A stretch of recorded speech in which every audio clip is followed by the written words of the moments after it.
민주당이 할 일을 잘하고 있습니다. 지금도 잘하고는 있지만은 앞으로는 더욱더 세게 나가야 합니다.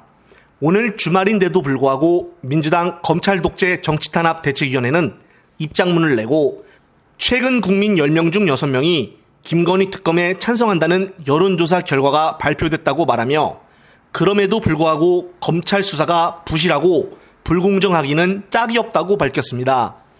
그러면서 이렇게 노골적인 봐주기 수사로 김건희를 대한민국의 치외법권으로 만든 주역은 친윤사단 김영철 검사라며 김영철 검사가 이끌었던 서울중앙지검 반부패 수사 2부는 그동안 검찰인지 변호사인지 헷갈릴 정도로 김건희에 대한 무죄 릴레이를 펼쳐왔다고 비판을 했습니다.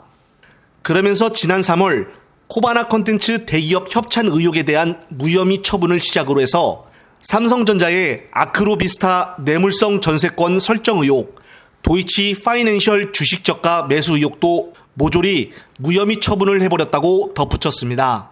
또 새로운 소식으로는 최근 대검 반부패 1과장으로 영전한 김영철 검사는 윤석열, 한동훈과 함께 박영수 특검단 소속이었다고 설명을 하며 2018년 삼성바이오 수사 때는 윤석열과 한동훈이 김영철 검사의 참여를 강하게 요청했을 정도로 손꼽히는 친윤 검사로 알려져 있다고 밝혔습니다.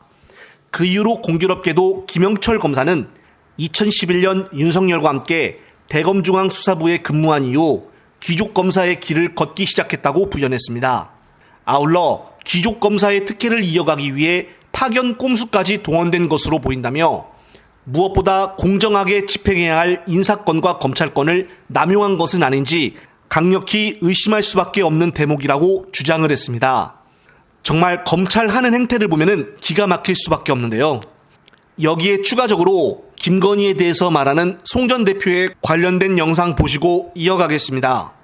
50억 클럽은 수사도 안 하고 주가 조작 혐의로 도이치모터스 이미 주범이 지금 1심에 실형을 받은 권오수 도이치모터스 사장과 공범 관계가 있는 것으로 지금 의심되는 김건희 씨에 대해서는 소환 조사는커녕 서면 조사도 안 하고 있는 거 아니겠습니까? 저희 집에 압수수색으로 온 서울중앙지검 검사 생활 몇 년 했습니까? 12년 했다 그러더라고요.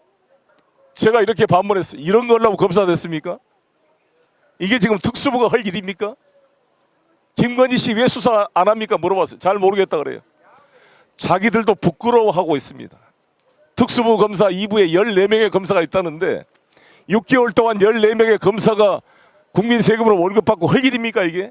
서울중앙지검 반부패사 1부 3부는 이재명 대표, 2부는 송영길 전 대표한테 모든 수사력과 검찰력을 집중하고 있는 것이 이게 대한민국 중앙지검 특수부가 할 일이겠습니까? 국민 여러분?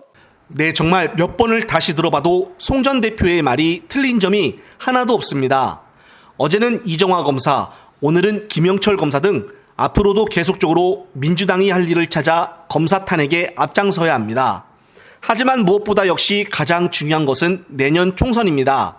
민주당은 여기에 그치지 말고 이 대표를 중심으로 똘똘 뭉쳐 호남은 전력 공천으로 현역들을 대거 컷오프시키고 수박 지역은 개혁 성향의 정치인들이 많이 도전을 하여 당원들의 도움으로 경선에서 심판하여 정치 생명을 끊어야 합니다. 그래야만 내년 총선에서 좋은 결과를 얻어 윤석열이 직접 말한 탄핵 좀 시켜달라는 말을 해줄 수가 있습니다. 본인이 직접 말하고 있는데 해줘야 하지 않겠습니까? 끝으로 더욱 새로운 소식이 있으면 말씀드릴 것을 약속을 드리며 저 역시도 최선을 다하겠습니다. 시청자 여러분, 시청해 주셔서 감사합니다.